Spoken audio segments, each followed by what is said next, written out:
Tatlong sanhi po ang diferensya pagka mahina po ang ikot ng washing natin. Una, belt. Pangalawa, capacitor. Yung pangatlo, yung gearbox nito, yung gear case niya. May tumatagas ng tubig, dumudulas yung belt na dun sa gear case niya. Nung malalaman natin kung mahina na talaga ang ikot nito, kailangan hindi po natin mapipigilan niya. Sample po natin ha. Try natin yun kung mapipigilan. Napigilan to, ibig sabihin, mahina. O ayan, napigilan no. Kahit sandaliri lang.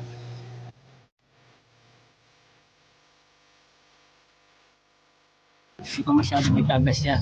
Tingnan natin ang belt. Maluwag na yung belt.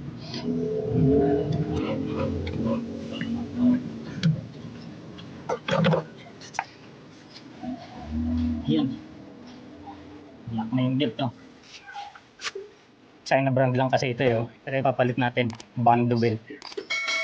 Ito pang motor.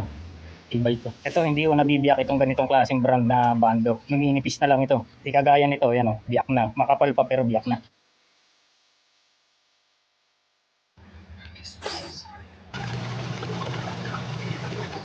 Ito natin papitigilan na.